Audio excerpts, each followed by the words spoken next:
Good morning, everyone. This is Lily with HoneyBook Concierge. Just a quick high-level overview of what we're going to be doing today is going over the HoneyBook contact form.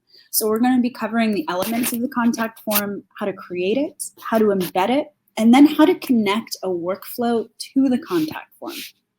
And in that segue, we're also going to connect a workflow to a project that I've set up.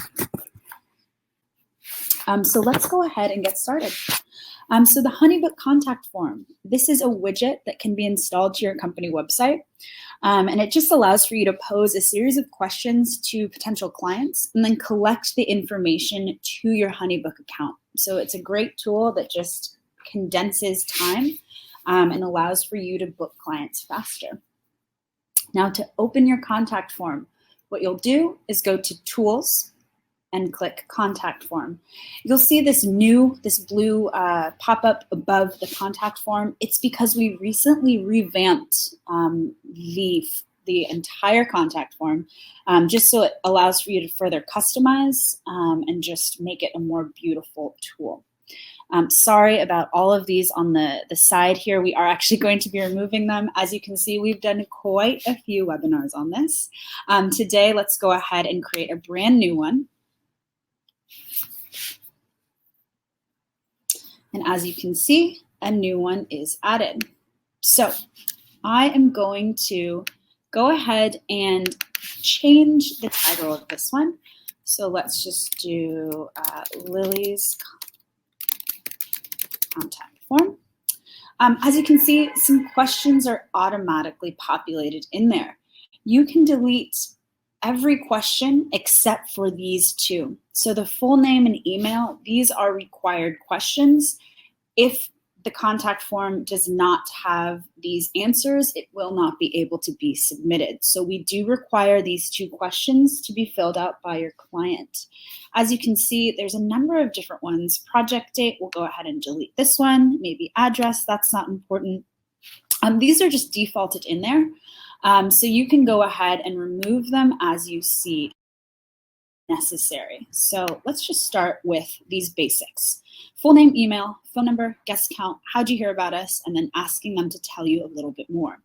If you ever need to edit anything, you can just go ahead, click over it, and that will automatically update it. These fillers here, you can also adjust it. Your name goes here, so on and so forth.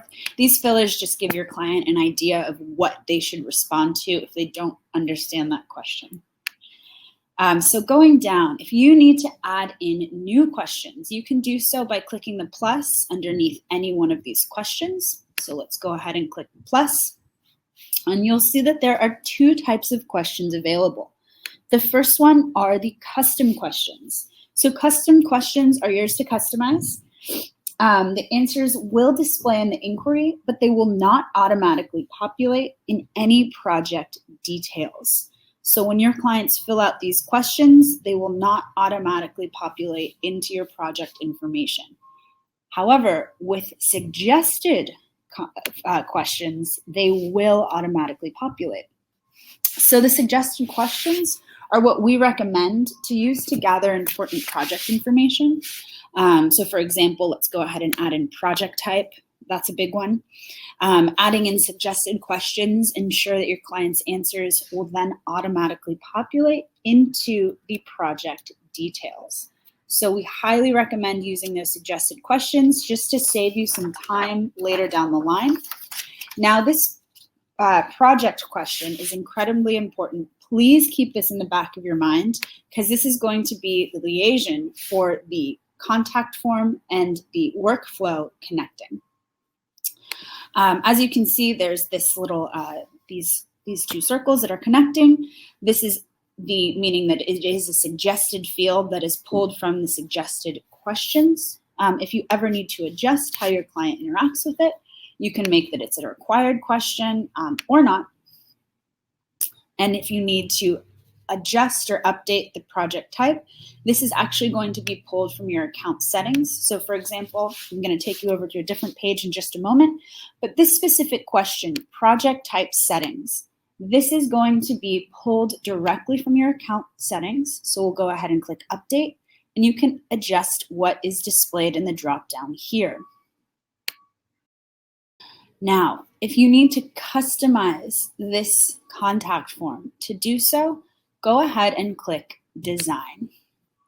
Now, the design really just lets you display your brand a little bit more, maybe by adjusting the text color to be the brand color that you frequently use. We can use blue. If you need to add in a background, go ahead and do so here, and it will adjust for you. Same with the button text color, you can adjust that here. The background color, for now it's white. We recommend using white just because it's easiest to see. Going into the fonts, you do have the option to change the font text that you use. As you can see, that is then updated, as well as the button. So when your clients click submit, they also have the option you also have the option to edit the font there.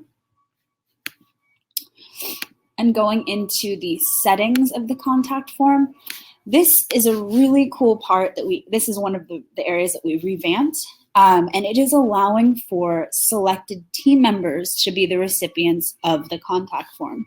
So say you're the owner and you have one team member that you'd like to receive all inquiry types. It used to be that only the owner could receive them. Now you can add a recipient to be a team member by clicking them in and being the lead's recipient. If you want them to just simply be a participant in the workspace, you can click this.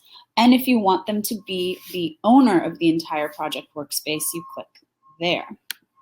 Go ahead and click Save. Once your clients fill out the contact form, you do have the option to direct them to a landing page that simply says, thank you, the message has been received and we'll get back to you as soon as possible. Or you can create your own custom URL. This default thank you message cannot be edited. However, this is why we give you the option to add in your own custom URL. Just go ahead and type that in there, and that will be the new landing page. To assign a project type to this specific contact form, you do so by clicking here. This just means that if your client reaches out to this very specific contact form, so for example, maybe you have weddings, so let's just for example's sake do wedding contact form. You want to make sure that every single client has their project type set to wedding. So we'll go ahead and do that here. And then you must remove the project type question because obviously that's set. So in order to set it up here, you do have to remove this question. For example's sake, we are going to keep this in because like I said, this is how you connect your workflow to the specific contact form. But if you were wanting to have this specific contact form set to wedding for every project it creates, you do so here. Once you're all set with the design and the settings, you go ahead and click preview, and this is what your client will see on their end. And once they fill out every single one of these required questions, required has this little asterisk next to it, they can go ahead and click send. So everything looks good. From here, we're going to go ahead and click publish. And you can go ahead and copy the code and paste it on to your personal website. Now, depending on the website that you have, there are a number of different ways to embed this successfully. If you'd like, I'd be more than happy to send the link with some of the most common website hosts that we have and just the step-by-step navigation on how to embed that. So please just let me know, and I will send that at the end of this webinar. Now, say you have a website that is not compatible with the HoneyBook contact form. This means it's compatible with JavaScript, for example. What you're going to do is instead use the direct link. The direct link is a really handy tool because it allows for you to share the contact form without embedding it. So if you have majority of your clients reaching out via Instagram or maybe via Facebook, you can go ahead and just send your direct link by copying it here. We can copy it, And then you just paste it to either a private message or maybe in your handle, whatever. But you can go ahead and get that direct link there, and that will allow for your client to fill out a contact form. And then once they finish, it will create a new project. We used to call this the trade show the trade show link. We've changed it because it's more versatile than just trade shows. Now we are good to go. This is how you create a contact form. Again, if you want me to send the ins and outs of how to embed that into a variety of different website hosts, please just let me know. Now what we're going to do is connect that contact form to our workflow. So first, we're going to need to set up a workflow. We'll click Create Workflow, and we'll title this Wedding Welcome Workflow. And from here, we're going to go ahead and send out a questionnaire first. So send questionnaire, and we will do 2-week welcome questionnaire. We'll do event questionnaire. And when will this send? It will send 2 days after activating workflow. So this means 2 days after that project is created, we're going to go ahead and send out this questionnaire. You have a different option for whatever step you need. So if you need to do it before the project date, after the project date, we have it set to after activating workflow or after previous step is complete. You can adjust that here. Now, if you want to make sure that this is approved, maybe you don't need to send out this questionnaire because you already have this information. All you have to do is hit approve before sending. If that doesn't matter, you can go ahead and click send automatically. We're going to wait. We're going to approve before sending for this specific one. Next, we're going to send an email, and this will be our welcome email. And this will be 0 days, and then we'll do after the previous step is complete. So once your client fills out that questionnaire, they will automatically receive an email just saying welcome, and we'll set that to automatic. Now, if I want to add in a task, I do so here. This task will not trigger anything to your clients. This will be specific to you. So maybe you want to do a phone call. And we'll go ahead and do 14 days before project date. So maybe we just want to have like 2 weeks before the project, make sure everything is good to go. We'll schedule that. And this will just remind you personally of this check-in phone call. This will not be sent to your client. We'll go ahead. Let's click save. We've now created our first workflow. As you can see, it populates here. And now comes the contact form. So when I mentioned in the contact form that the liaison between contact form and workflow is going to be that project type question, this is where it's applied. You'll go ahead and choose the incoming contact form inquiry of the project type that they've selected, and we'll do wedding for this specific one. As you can see, this automatically updates. So every time a client chooses wedding as their project type, this will be defaulted. So that is how you create a workflow. Something to note about workflows is there are very specific file types that can be sent in a workflow, and you can see them here. So you can either send a questionnaire, a brochure, or an email. Now that's it. Invoices, proposals, and contracts cannot be automated. Only questionnaires, brochures, and emails. So very important piece to the workflow. Now let's go ahead and apply this workflow manually. So instead of having it automatically trigger based off of a contact form inquiry, we're going to manually apply it to a project that I've created. We'll go to Lily's wedding. And we are going to manually apply that workflow that we just created by clicking here. Go ahead and click plus workflow. We'll do the wedding workflow, apply. And as you can see, we have to view and edit. And we can edit this if we need. We'll go ahead, approve and send now. Sending it out. And this one, since it was automated, it sent out as well. And now in the activity space, you can see that this was just sent out moments ago. You can see the client has not read it quite yet. Once they read and open that questionnaire within the activity section, this will change to red. Same with this one. In the section, you'll see that the questionnaire, the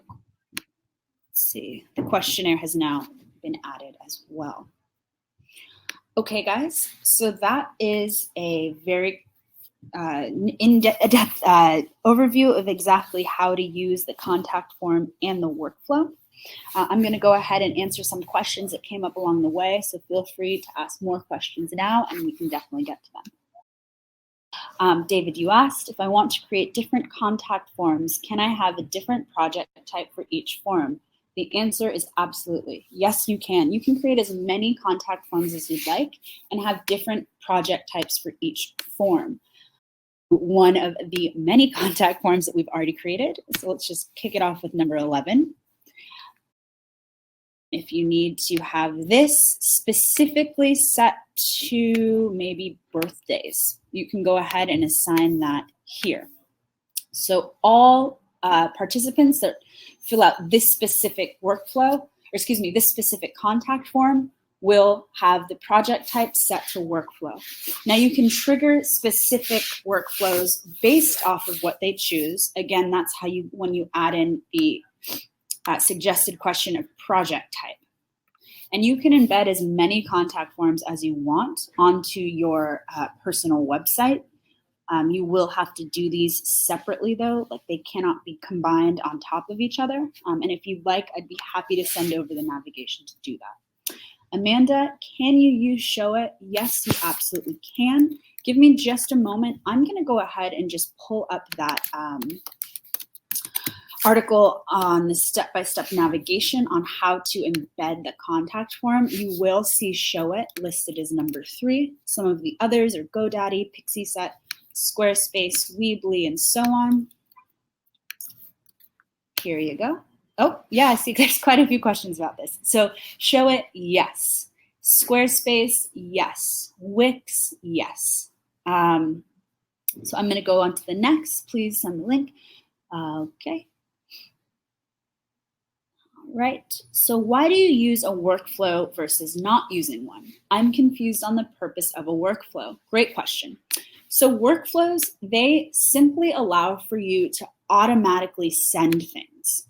So you'll be able to automatically send emails to your clients. You can automatically send questionnaires, send brochures.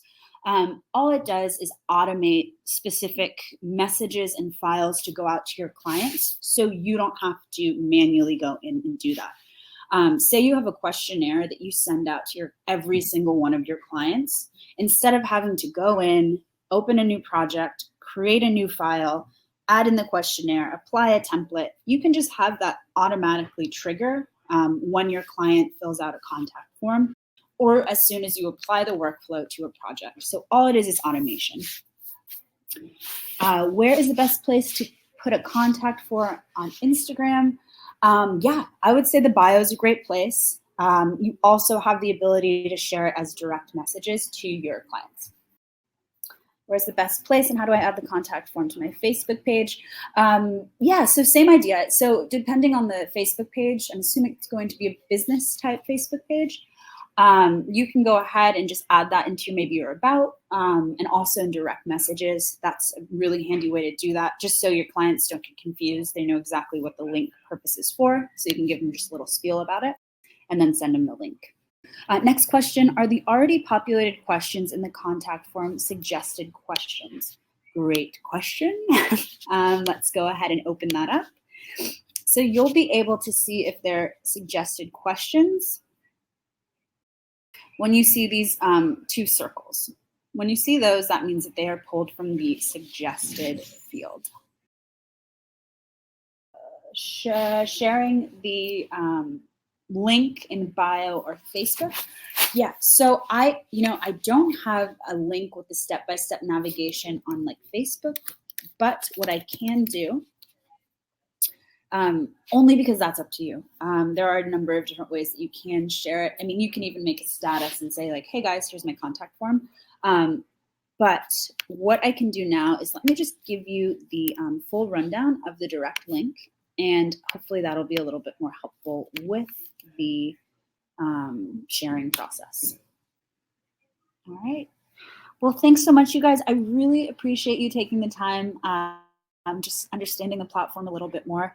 I know that HoneyBook can be a bit of a beast initially, and there's a lot to learn, but I promise you it will come with time. A lot of it becomes muscle memory. You'll be surprised. It just initially can be a lot, but it does get easier. And we also have a team, the concierge team, that is here to help you the full way, no matter if you're a member for 5 years, no matter if you're a member for 5 minutes, we are here to help. So please feel free to always reach out to our concierge team, and we can answer anything you have a question about. So I hope you guys have a wonderful rest of your week. Hopefully I'll talk to you on chat or email sometime soon, and have a wonderful rest of your day. Thanks so much.